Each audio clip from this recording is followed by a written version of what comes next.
Okay, welcome everyone to the CME and the continuing Red History lecture series. We're talking today actually about someone who's not even a pre-Marxist communist, probably, but an ancient slave revolt, who you probably all actually know the history, or to some extent the basic story of Spartacus, which for me was a nice change of pace to get out of anything after 1789. And one of my first interests in history was actually like ancient history, but I've never seriously written on it actually until now for this, so that was kind of fun. So this talk is Spartacus, the Eternal Ideal, and for those of you who've shown up to the other talks, it's also much shorter, which is good. So let's start. So the ancient rebellion of Spartacus and tens of thousands of subjugated slaves is arguably the most famous slave revolt in history. During his lifetime, Spartacus dared to challenge the dominance of the Roman slave masters and their republic. In subsequent generations, the name of Spartacus has stood forth as a symbol for resistance and liberation from oppression, inspiring the Haitian slave Toussaint Louverture, who led a successful revolt in the 1790s, Karl Marx, and the German Spartacus League of Rosa Luxemburg and Karl Liebknecht, and has entered popular culture through films, television shows, and novels, none of which I'll be actually speaking of directly in the talk, although if we want to speak about it during discussion, we can. Despite the enduring influence of Spartacus, we actually know rather little about him. The primary historical sources were written by wealthy Romans who were not sympathetic to him, contradictory in their accounts, and often at a great distance in time. Not only that, these histories were written by the Roman victors and thus represented the winners in the war. Thus, we have a very little concrete information on the life of Spartacus, the course of events, and the goals of the revolt. It is our purpose here to give the background of the Roman Republic and Spartacus' revolt, but also to ask what Spartacus represented. And despite the scanty information available, I will follow the communist philosopher Alain Badiou in arguing that Spartacus represented a communism variant, or better, a proto-communist. According to Badiou, a communist variant is the pure idea of equality, which has been represented in mass revolts, whether by slaves, peasants, and workers throughout history. These communist variants, such as Spartacus, are examples of a political truth with four key characteristics: will, equality, confidence, and terror. In saying that Spartacus represents an example of the communist idea, I want to clarify that I don't believe that communism is something that was historically possible in Spartacus' time. It was just a dream. Those dreams, which have inspired centuries of premature revolts from Spartacus onward, had pushed the limits of what was possible. Ultimately, it's only with the emergence of modern capitalism and the proletariat, which acts as the self-conscious, independent movement of the immense majority in the interests of the immense majority, with the intervention of Marxist theory and practice, that communism can actually be realized. And as Bruno Bastilles puts it, another communist philosopher, only with the emergence of Marxism does communism cease being a dream, but becomes a historical possibility. And he sums it up as this: Marxism without communism is empty, but communism without Marxism is blind.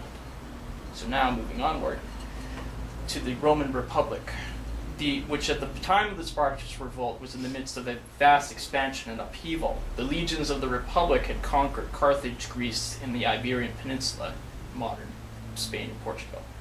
The wars had turned the Mediterranean into a Roman lake, which saw the Republic become a world power standing unrivaled. While Rome faced few challengers abroad, they were beset with troubles from within. Unlike most ancient powers, Rome was a republic, which meant that they did not have a monarchy, but rather citizens who were able to elect representatives to the Senate. The Roman Senate councils, quaestors, praetors, came from the wealthy patrician class. Throughout most of the history of the Republic, the patricians possessed a monopoly of power in the Senate, and they were able to determine policy. The class of plebeians, composed of the small peasants and the propertyless proletariat, possessed little representation. The patrician families used their political power to increase their already vast holdings of land by squeezing the peasantry, and to force those claims through judges they appointed. Patrician control of the Senate meant that they appointed the officers, who in turn took the bulk of conquered lands. The plebeians, however, did not passively endure their situation. 5 times between the years 494 and 287 BCE, the plebeians left Rome in a quasi-general strike known as the Cessio Plebeius, leaving Rome and refusing to serve in the army. These conflicts eventually resulted in the plebeians being granted expanded rights by the Senate and their own form of representatives known as tribunes. The tribunes were set up to protect the plebeians from the abuses by the patrician magistrates and veto unfavorable legislation. However, over time, the tribunes became an integral part of the Roman state. As the Marxist historian G.M. D. Croix says, at first one might say they stood to official state magistrates almost as shop stewards to company directors, but gradually, although they never acquired the insignia and trappings of state magistrates, their position became more and more assimilated to that of magistrates. Many of the wealthier plebeians gained substantially from their newly elected positions. In effect, they became joint rulers with the patrician nobility, which meant that ordinary plebeians had a difficult time finding protectors. Despite this, the idea of a tribune of the people, a champion of the poor and oppressed classes, has endured throughout history and has been taken up by communists such as Gracchus Babeuf and Vladimir Ilyich Lenin. Even though the Republic was expanding through continued wars, this did not improve the lot of the plebeians. As said above, the lands conquered generally went to the patricians. The wars also meant that vast numbers of small farmers had to serve in the legions, sometimes for periods extending up to 20 years. By the time they came home, their farms could be mired in debt and ruined. Soldiers from abroad also imported diseases which wiped out local populations who did not have immunity. One way that ambitious Roman generals could gain a following among their soldiers was to promise them land in the conquered provinces. However, soldiers saw their first loyalty to their commander and not the Republic. This led to recurrent civil wars and social unrest between rival claimants for power. And thus, vacated and indebted lands fell into the hands of the state and the patricians, who built vast estates, ignoring laws in the process which limited the size of their holdings. Historian of antiquity Michael Grant describes the process as follows. Holdings of hundreds of acres became an increasingly prominent feature of the Italian scene, and the wealthy proprietors continued to expand further at the expense of the small holders in the area, by methods ranging from purchases and mortgages to physical violence. The large estates, or landfatuda, brought changes to agricultural production. The rising urban population encouraged these landowners to produce crops such as grain, commercially using new methods of crop rotation, manure, deeper cutting, plows, and a better selection of seeds. Other products that earned more money, such as grapes and olives, were also in demand, along with breeding of livestock to produce wool, cheese, and other goods. In order for the landfatuda to profitably produce these goods, they also needed a workforce to do so, since the peasantry itself was ruined. And they found this in the rapidly growing slave population. Although slavery had been long practiced in the Roman world, the wars of conquest during the 3rd and 2nd centuries BC saw a vast influx of slaves, numbering tens of thousands. After the Third Macedonian War, which saw the conquest of Greece, more than 150,000 were sold into slavery. Slaves lacked any form of legal protection. And while domestic slaves were treated comparatively better than agricultural slaves, this should not be meant to imply that they were treated well. Agricultural slaves were seen as beasts of burden, to be ill-treated and worked to death. Roman landowner Cato the Elder offered the following advice on how slaves were to be treated. When sick, slaves should have their rations cut, more attention was to be paid to oxen, and he was gracious enough to allow marriage between slaves provided they paid him a fee. Slaves were often kept in chains and sexually abused. By the 1st century BCE, Roman Italy, the center of the Republic, possessed 2 million slaves compared to a free population of 3.25 million. In this ruthless exploitation of slaves, the impoverishment of the peasantry, and the growing poor population of the cities, and the rise of ambitious generals set the stage for social explosions that threatened to bring the Republic itself to ruin. However, the Roman landfatuda were inefficient and not very productive, for the simple reason that slaves were not as efficient as free labor, since they had no interest in their work. And Karl Kautsky, who we talked about earlier, describes the Roman economy as follows.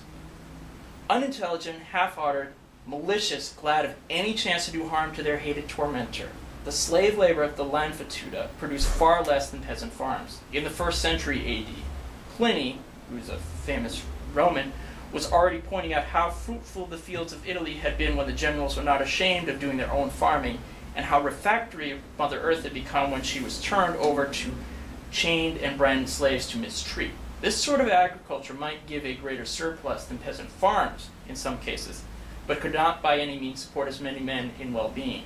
Meanwhile, all throughout the wars during which Rome kept the whole Mediterranean world in constant arrest, the slave economy kept expanding and the peasant class kept sinking, for war brought rich booty to the great landowners who conducted it, new tracts of land, and countless cheap slaves. Thus we find in the Roman Empire an economic evolution that eventually bears a striking resemblance to modern developments: decline of small enterprise, advance of large enterprise, and still quicker growth of large landed estates, the landfatuda, which just dispossesses the peasants, and where they do not replace him by plantations or some other extensive form of cultivation, at least reduce him from free landowner to a dependent tenant. The slave economy produced a parasite landowning class who were living essentially for their own luxury. The influx of slaves destroyed the peasantry and independent craft production. And yet the accomplishments of Rome, their arts, literature, crafts, philosophy, science, agriculture, military victories, came from a class which was liberated from work. The much praised glory of Rome was built on the blood and toil of slaves. And naturally enough, the slaves did not accept their subordinate position passively. During the 2nd century, there were at least a dozen uprisings in Italy, 2 major uprisings in Sicily, and revolts in Asia Minor, or modern Turkey. The uprisings in Sicily were put down at great cost and bloodshed. So-called barbarians were able to gain major followings by promising freedom to slaves. All of this was to set the stage for the revolt of Spartacus that would bring terror to the heart of Rome. So this brings us again to Spartacus himself. So who exactly was Spartacus? The source material gives different information on his background. And I should say, the source material is about 15 or 16 pages. You can read it in a half hour or so. There are about 10 or so historians from Rome who wrote on him. For one, he may have served in the Roman auxiliary, deserted and was sold into slavery, where he was trained as a gladiator. The historian Plutarch says that Spartacus had a wife who was a prophetess, who was sold into slavery with him and escaped with him. That he also describes Spartacus as someone who possessed not only great courage and strength, but also in sagacity and culture superior to his fortune and more Hellenic than Thracian. This is, of course, meant to be a praise for Spartacus.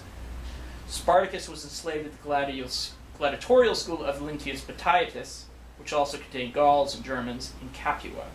According to Plutarch, the slave revolt began in 73 BCE, and it's interesting how he describes how the revolt began. Through no misconduct of theirs, but owing to the injustice of their owner, they were kept in close confinement and reserved for gladiatorial combats.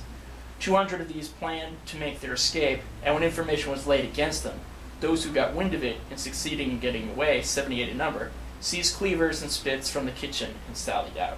Other sources say that only 30 slaves at Capua were freed. Irregardless, Spartacus and the escaped slaves gathered other slaves and freed people to their standard. And if the Romans are telling the truth, the slaves proceeded to plunder the neighboring countryside and to seize Roman arms from Capua, considering their gladiatorial weapons to be dishonorable. The armed force of Spartacus began small, but its height numbered between 70,000 to 120,000 men under arms. The Roman sources give multiple motivations for the slaves: revenge, freedom, plunder, and returning to their homelands. Again, according to Plutarch, the slaves elected Spartacus as their commander, and he had 2 subordinates who were also escaped gladiators, Crixus and Amadeus. There was friction between Spartacus and the other gladiatorial commanders that ultimately would split their army up by tribal lines to their ultimate detriment. In regard to plunder, Spartacus made it a policy to divide the loot impartially and equally amongst his men, in marked contrast to typical Roman practice, where the commanders got pretty much everything. The slaves must have had a functioning organizational military and access to rudimentary means of production because, as the historian Appian says, they manufactured their own weapons, which meant that they didn't have to wholly rely on captured Roman arms. Spartacus is noted for breaking with the ancient military practice in ordering his soldiers not to rape captured women, orders which were also disobeyed. And despite the friction with his fellow commanders, when Crixus fell in battle, he had 300 Romans sacrificed in his honor, and he also had Roman prisoners fight as gladiators. On at least one occasion, in order to motivate his men, Spartacus, according to Appian, crucified a Roman prisoner in the space between the two armies to show his own men what fate awaited them if they did not conquer. And lastly, Spartacus did not allow the use of gold in his camp. We know, says Pliny in one of his history books, that Spartacus, the leader of the slave uprising, did not allow gold or silver in his camp. And he also says, in praise of the slaves, how our runaway slaves tower above us in greatness of spirit. Spartacus was not averse to killing prisoners during his march to Rome and refused entry of Roman deserters into his army. Initially, Rome did not view the revolt as a war, but as a mere policing action. And as it was, the Romans were stretched thin, putting down a major revolt in the province of Hispania and fighting the Third Mithridaic War in Asia Minor. The Roman forces sent to fight Spartacus, led by the praetor Claudius Glaberus, were militia who had been gathered hastily together. Glaberus besieged the slaves at their encampment on Mount Vesuvius, hoping to starve them into submission. Despite their being surrounded, the slaves managed to come behind his lines using a secret exit and climbing down the mountain using vines. The slaves defeated the Romans, and Spartacus captured the horse of Glaberus, which was a great triumph. Following this engagement, the slaves launched a series of smashing victories against the Romans, attacking the encampment at Verinius, and laying siege to the province of Campania. By now, the slaves were becoming even more of a regular army, gaining cavalry and rudimentary uniforms. However, these victories were not total triumphs for Spartacus. For one, he hoped to make his way through the Apennines and the Alps into territory beyond Roman control, so the slaves could return to their homelands. However, one of the consuls was able to block his path. At this point, Spartacus considered marching on Rome. He eventually changed his mind, and according to Appian, he did not consider himself ready as yet for that kind of a fight, as his whole force was not suitably armed, for no city had joined him, but only slaves, deserters, and riffraff. However, he occupied the mountains around Thurii and took the city itself. Whether that is the actual reason Spartacus called off his attack, we cannot actually say. While Spartacus was moving up the Italian peninsula, the army of Crixus, which was about 30,000 strong, was separated from the main force, perhaps by tribal rivalry, and 2/3 were defeated and killed, wiped by the Romans in fighting at Mount Garanus. Spartacus moved his troops there and defeated the consuls, but the damage ultimately was done. By this point, the Senate was growing alarmed at the rebellion, which had defeated armies led by a Roman consul. To defeat the slaves, the wealthiest man in Rome, the politically ambitious Marcus Licinius Crassus, was given command of 6 legions to end the war. In order to restore discipline to the Roman army, Crassus revived the ancient practice of decimation, which Plutarch says 500 of them, the soldiers, moreover, who had shown the greatest cowardice and been the first to fly, he divided into 50 decades, or 50, groups of 10, and put them to death, one from each decade, on whom the lot fell. For disgrace also attaches to this manner of death, and many horrible and repulsive features attend the punishment which the whole army witnesses. To the soldiers, Crassus had proven himself to be someone who was to be more feared than the enemy, and by all accounts his brutality had the desired effect, and morale improved markedly, and in the subsequent battle the Romans defeated a force of 10,000 slaves. Spartacus and his army were now encamped near the Straits of Messina, planning to cross over to Sicily. They hoped to pay for the passage on the ships of the Sicilian pirates in order to land in Sicily and raise the slaves of the island in rebellion once more. However, the pirates had accepted payment and just sailed away, betraying Spartacus and leaving him stranded. Crassus then decided to box Spartacus in, building a wall across this peninsula, which he actually accomplished in record time. The wall ran from sea to sea through the neck of the land, 300 furlongs in length, and 15 feet in width and depth alike. Above the ditch, he also built a wall of astonishing height and strength, according to Plutarch. Spartacus and his men were trapped, and as their provisions began to fall, they had to break out or succumb. So during a stormy winter night, they filled a ditch with wood, sticks and bows over a portion of the ditch and managed to get a third of their army across. Crassus feared that Spartacus would now march on Rome, but further divisions in Spartacus' ranks caused a section of the slaves to leave the main army, who then encamped at a lake. Crassus seized on the division and struck the camp, intending to wipe out the slaves. However, before Crassus could slaughter them all, Spartacus appeared and drove Crassus off. Further engagement cost the slaves heavily and saw Crassus in hot pursuit. The Senate, who had heard of the siege, grew alarmed and decided to recall General Pompey from Hispania to assist in crushing Spartacus. Though other sources say it was actually Crassus who requested the assistance of Pompey and another general named Lucius from Thrace. Either way, Crassus wanted to end the war before either man came, fearing that success and glory would be ascribed to them and not himself. According to Appian, Spartacus tried to come to terms with Crassus, which were rejected, and now as Roman armies landed in Brundisium, Spartacus moved to engage them with Crassus in their rear. Spartacus knew that Pompey was also coming and prepared to fight. And as this final stand approached, Spartacus saw, one historian says, Spartacus saw the necessity that was upon him and drew up his whole army in order of battle. In first place, when his horse was brought to him, he drew a sword, saying that if he won the day, he would have many fine horses of the enemies. But if he lost it, he did not want any, and thus he slew his horse. The battle was a bloodbath as Spartacus and the rebel slaves stood their ground against the might of Rome, while thousands of swords clashed.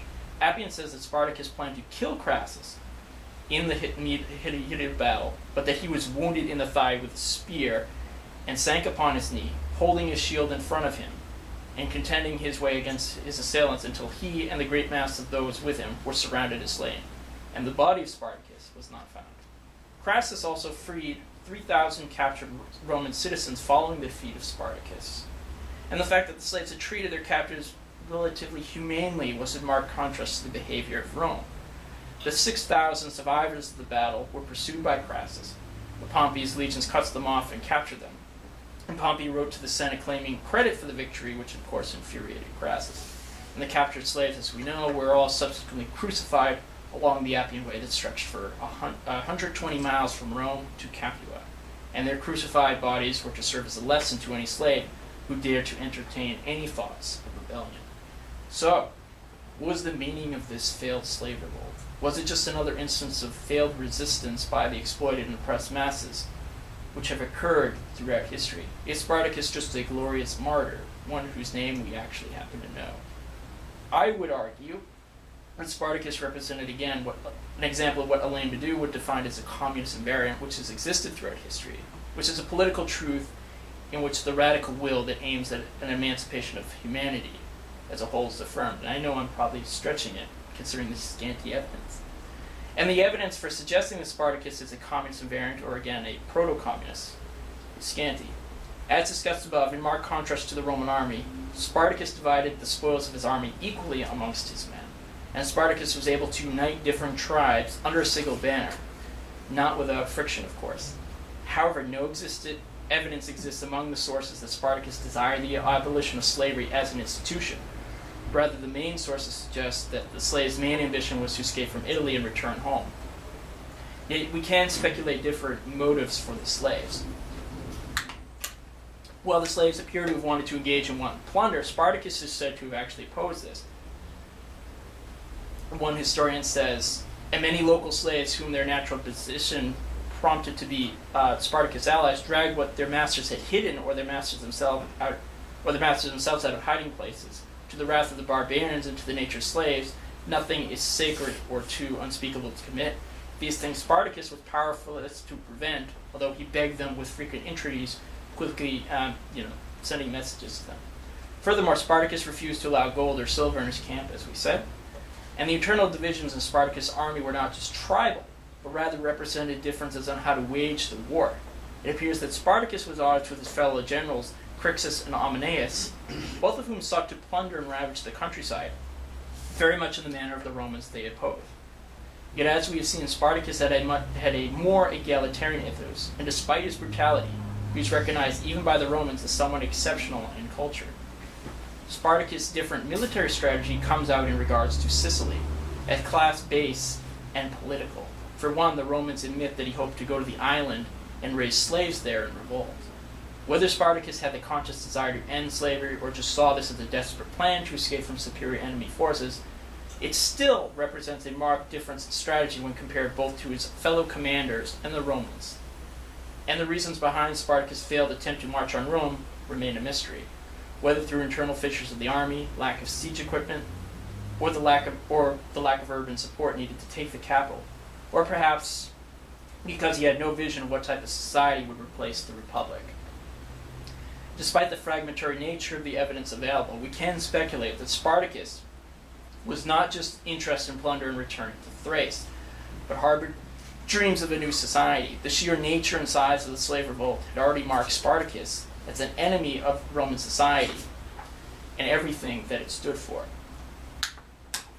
And to many of the slaves who flocked to his banner, they no doubt motivated by a variety of dreams ranging from revenge to riches to ending slavery. The ability of Spartacus to amass and lead such a huge army so quickly can possibly be attributed to a dream of a more equal society, possibly. Yet that dream of a new society, no slaves and no masters, which does appear in the popular cultural telling of Spartacus, was probably not coherently articulated. At least it doesn't appear so from the surviving sources. Yet objectively, an army of slaves rising up in revolt against their masters represented exactly that to the Romans. Even if the Spartacus revolt objectively represented a challenge to Roman society, perhaps a communist order, what about their subjective intentions? The slaves as a whole did not think of themselves as a class of slaves seeking to overthrow their masters, nor did they conceive of a different social order. Yet most class struggles throughout history have not been defined by class consciousness, and that does not change their nature as class struggles, as some seem to think.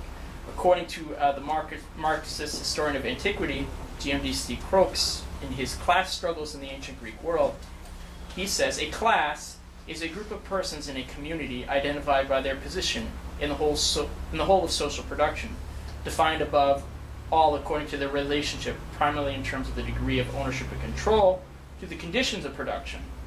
That is to say, the means of labor and production, and to other classes. The individuals constituting a given class may or may not be wholly or partly conscious of their own identity and common interests as a class, and they may or may not feel antagonism towards members of other classes as such.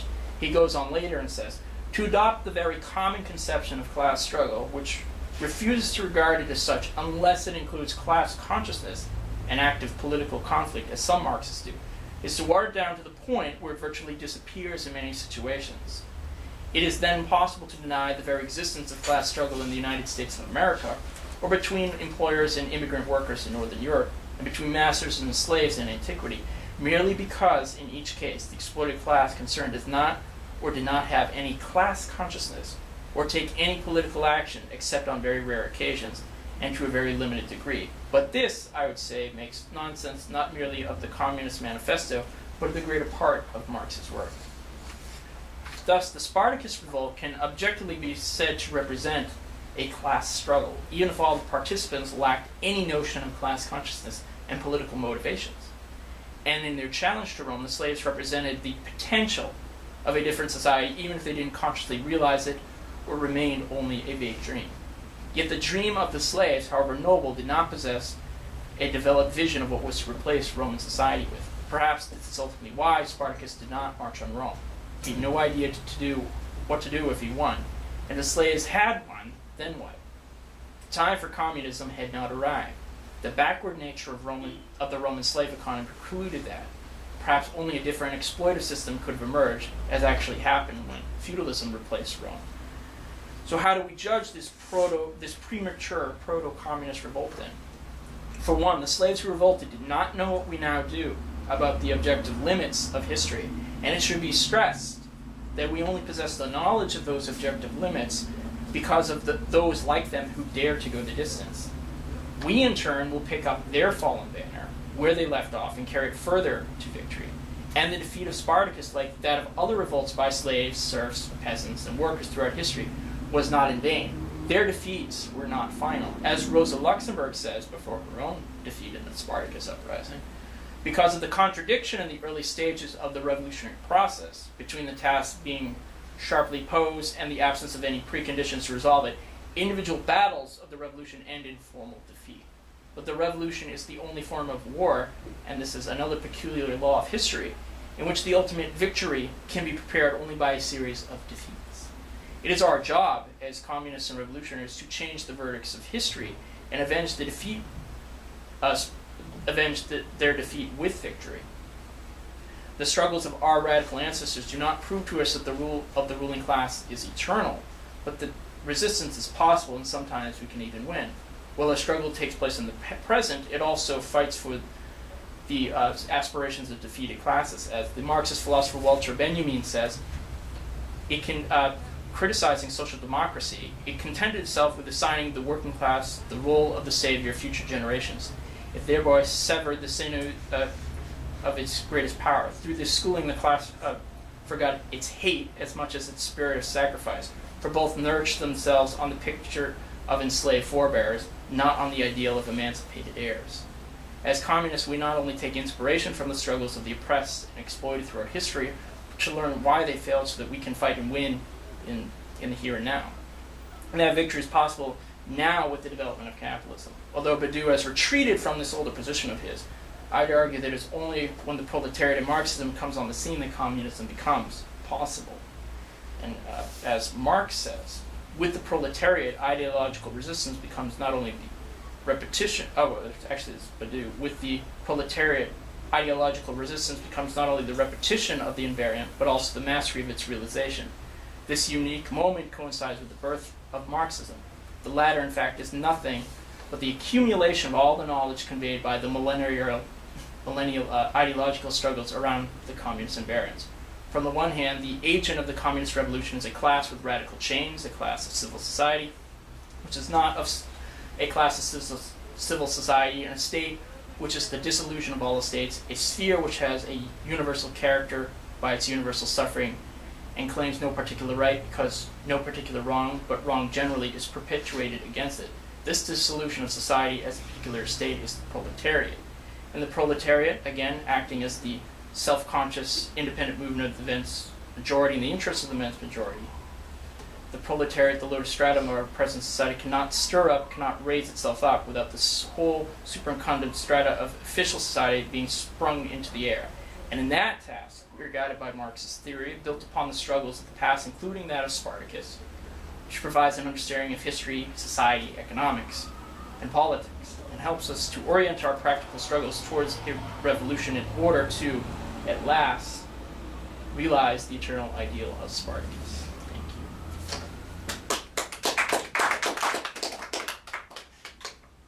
Questions, comments, concerns, polemics? I did record it for those of you who came in late because I didn't see a few. But yes. You talked about how Spartacus took one of those cities. All right, I'm not sure how big it was, but what did he do with the city? You know, once it was conquered, how was the city organized? Is there any information about what happened? You know? It's very hard to say what happened because that's all the written information that exists. All right. So it's like a lot of them are just not interested. The Roman historians are not interested in a lot of what we do know that he banned like the use of gold, divided his plunder relatively equally, and that he didn't kill all his prisoners, but some of them were treated relatively humanely. A lot of it we just don't know. A lot of these historians are more interested in like how this affects Crassus' political career or something. Stuff we would probably not be as interested in as the Roman historians. So it's very hard to say. It's like you have to kind of guess at the time. See, that would give clues as to what he might have done if he conquered Rome. That's my point.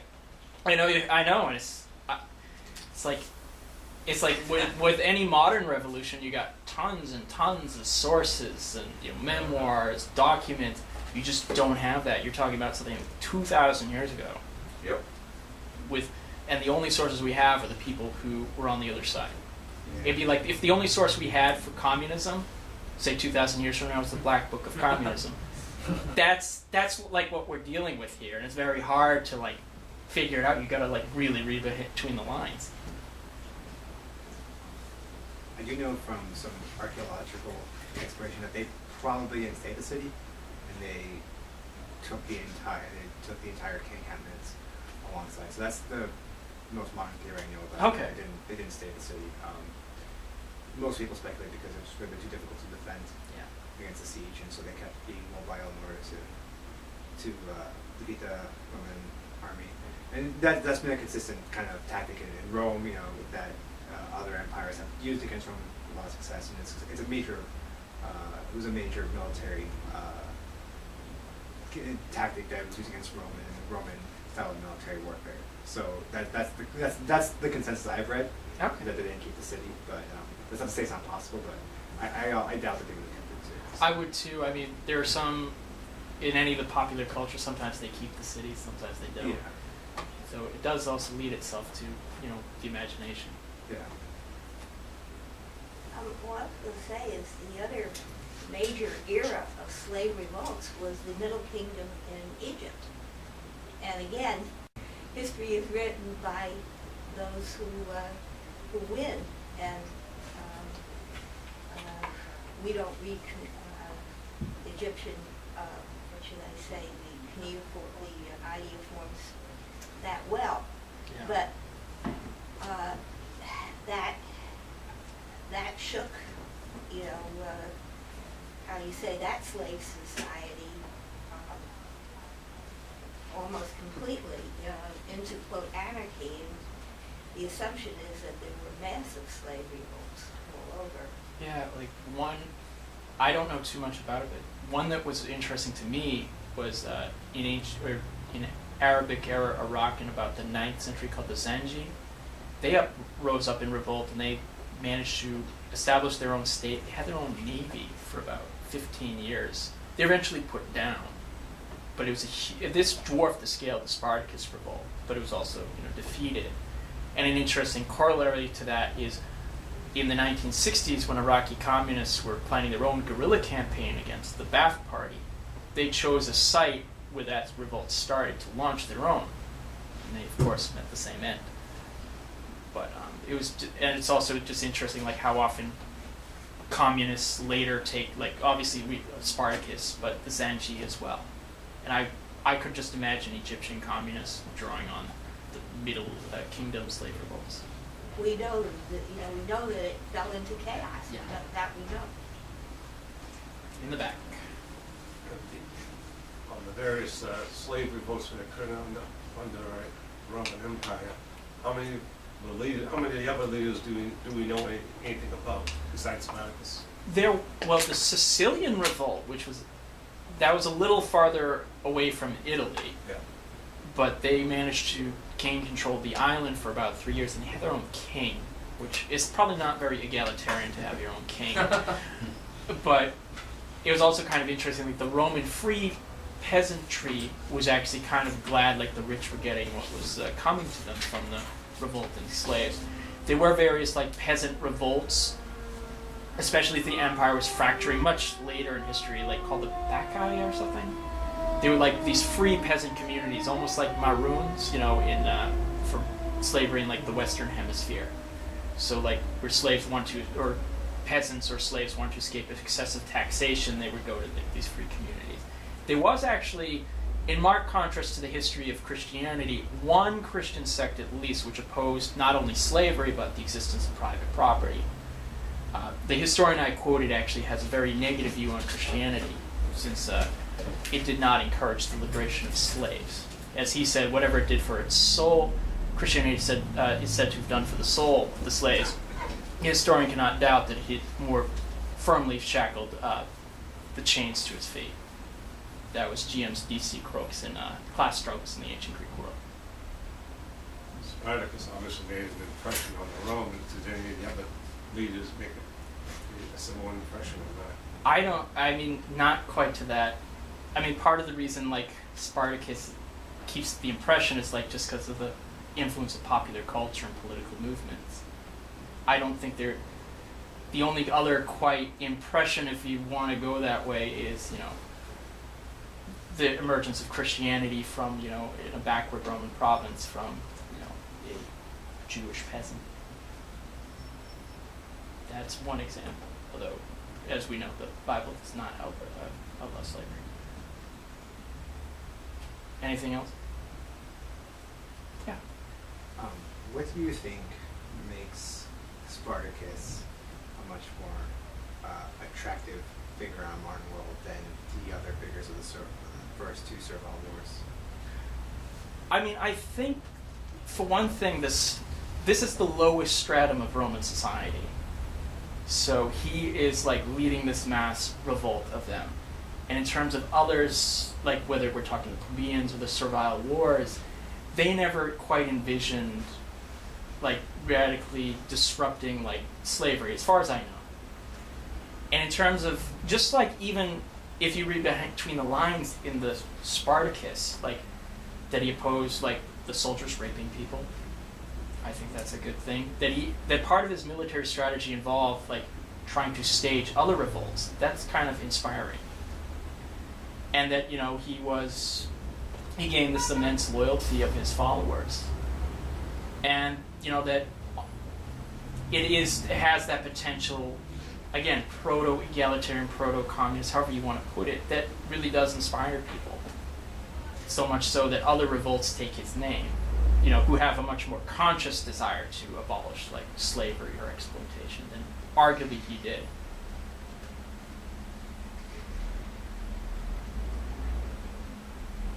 Anything else?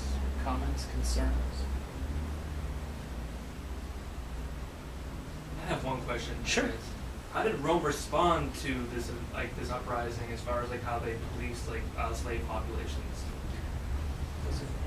I mean, I know they crucified them, but how did they regulate? I guess well, to ensure that revolts didn't happen. I guess, or well, they could never stop the revolts. You can't stop it, but I mean, they sent in the militia first with Spartacus.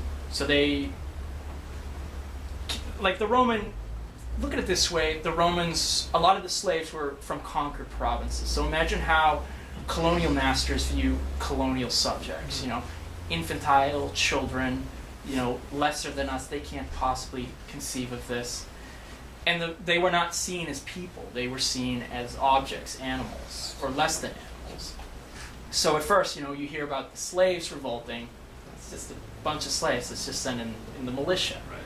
And as it grows more threatening, one thing the Romans can do very well is they show lessons in domination. When someone challenges their rule, they will go in with full force and just wipe out a population.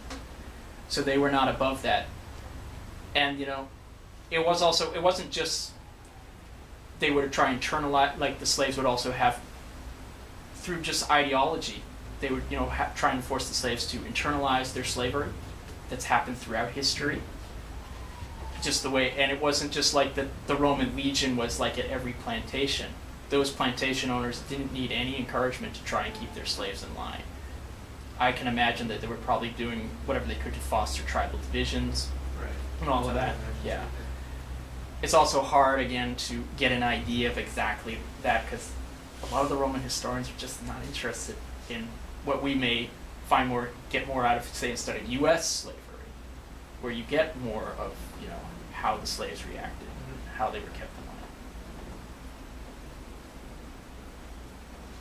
John. Slave is taught that there's nothing you can do about it. You have to, just sort of take things as they come, and it can only get worse if you try to rebel. It's sort of it's what we're taught, in this society. You can't fight City Hall, hey? Make the most of what you got. Yeah. Be thankful you have a master. Oh, I was gonna say, I know some of there was a law passed after Spartacus, and it was something along the lines of, there was like some vague human grievances addressed, but it was also gave some legal justification to the master to murder a slave and get reparations from the state. So I don't remember the exact details, but prior to Spartacus, it was there was some vague illegalities of killing a slave, and afterwards it was straight up allowed and permitted. So that was one change that's part of the Romans they changed. Yeah, I mean, Roman slavery laws could be kind of interesting. Slaves could own slaves. I'm not quite sure how that. Well, there was Yeah. a small stratum of Yeah. privileged slaves who were educated, who Right. manned the Roman bureaucracy. Yeah, And some of the imperial slaves were Oh yeah, they like educated Greeks who were Yeah. domestic servants. They would tutor whomever, like members of the elite. It was different in the sense, Roman slavery, in that it was common for a slave to become free. How do you say? Manumission. Accumulate a little. Yeah. Yeah. But it was not the caste piece that we had. We think of as slavery because we think of the South and races, etc. But there was they had a strata, there was a whole class, I guess, or caste of free slaves or freedmen, but their children had a different status than they did. They were considered Roman citizens, I should say, something like that. The offspring Yeah. of the freedmen. Something I just want to branch off on because no one's actually brought it up is, since you brought up the contrast with American or Western Hemisphere slavery, is in the movie Spartacus, I'm pretty sure it was consciously done by the director to show the slaves as both black and That's white. how it fast. Yeah. Yes. The movie, which that. What? The movie paralleled Fast novel. Yes, it paralleled. And he did that He did that very consciously. Yes, I mean Fast was a member of the Communist Party when he wrote it. This is a Marxist interpretation of the Spartacus revolt, which that's probably what most people think of when they think of Spartacus, is either the movie or the book, probably the movie. But I don't know if people know this, but that's not the first or the only Marxist interpretation in novel form No, of there the was revolt another one. in by the Louis 30s. Grassic Gibbon. No, there's another one No, too. that's yes, and There's a third. I can't remember the guy's name, but he was a really big. It wasn't U.S., but. Well, Gibbon in the is Scottish. 30s. No, okay, that's fine. I don't know that one, but there's another. And it's screwing my mind. I can't remember the name, but the author himself, probably literary-wise, much better than Fast, and very widely known. But his Spartacus was not that widely known, but it was a major piece when Fast wrote. I mean, if you know who that is, send me an information, but I'll tell you the other two I know about. Okay, Howard Fast is a great novel. You should all read it. Again, based on the movie. Fun. Technically, both the movie and the novel take liberties. Spartacus did have Romans fight as gladiators. That's actually a great moment in the film where it's like, we refuse to be like the Romans. No, they did that. At least the sources tell us. But the Gibbons novel was written in the 30s by Scottish Marxists. And that's even more violent than the Fast novel. It actually doesn't even show the Roman perspective. It actually shows, like, through the course of the revolt, the slaves or Spartacus coming to an awareness of, like, I want to create a new society. And at one point it's like, we will not have masters and slaves in our new society. It's a really moving, gripping novel. And believe it or not, I really hate this person, but he did write a novel on Spartacus, Arthur Kessler. That's who I was thinking. I mean, he's a total scumbag. He contributed to that God That Failed, which is all these anti-communist writers. His novel is called Gladiators, and in it he's showing like the excesses of revolution, because he's a douchebag. It's like, I mean, seriously, it's like. There's another one. Yeah. There's a fourth bit. So that's the other person I was thinking of, and he's writing like pretty much as on his way to reaction at that point. But that's the other novel I know about. I like the Gibbon novel better than the Fast. I mean, they're really good. I mean, and yeah. And we could, of course, go on to the Stars Spartacus, which is just blood, guts, and sex. They do show the gladiator battles by the Romans, or all the Romans, Yes, they do, which is So- one of the few parts where that movie is kind of accurate. Kind of. Or that series. I watched it, I enjoyed it, but it's really inaccurate. I mean, Rob Tapert did Cena, and if you've ever seen that, it's like not accurate historically at all. Sure. I was gonna say, in regards to the comment about slaves being only being made free in the social stratus, I think Anameus actually, he was reported to be the gladiator trainer for the Bataille school, or Batiada school of, Yeah. in Capua. But that's a very common ideological move in every class. Oh, yeah. Warfare. You know, it's in constantly you can think of being like, oh yeah, if you go to school and you do this in capital society, you will work hard and you will be accepted into riches, right? Like there's a constant ideological move by the ruling class to make you think that you can ascend to the next class and keep going up. And that's a very important thing. Roman society is no different, and it's a common tactic today, and it's one we have to constantly battle Oh, yeah. ideologically here. Yeah, the Horatio Alger stories, pull yourself up by your bootstraps. And one thing that actually the Spartacus series gets right is like, just like these little privileges the slaves would just cling to. It's like, I can see my wife one day a week or something. Yeah. It's like they would cling to that. You know, the master's pretty good for doing that. It's like, oh, I can play chess or whatever game they were playing with him once in a while. He's a decent guy. You know, like there's ever this idea of a good master or something. There's that I actually thought the show did pretty interestingly. And of course, like you said, how capitalist ideology currently does it. You know, it's a whole other ballpark. Or a family of work. Yes. Oh yeah, don't get. I was an associate. I was an associate. I wasn't an employee. I was an associate. At my job. It's like for people who love food. Well, since I do want to bring this up, the Center for Marxist Education has no corporate sponsorship, and if you're not signed up for our email list and you want to help keep us open, we do have this email list in the bucket. And, So I just want to make sure. and next Everyone week, thinks probably already on or that. tomorrow, do you want to say? Yes, what the International Working Women's Day. Yeah. Is that here or is that in? That's going to be at Thank you. E5. It's actually at E5. And then next week, John Harris. Yes, John, you're speaking on like movement organizations next Sunday, like a week from Saturday. tomorrow. Next Saturday. Next Saturday. Okay, I'm sorry. Next Saturday. Strategy and tactics in the social movements of our day.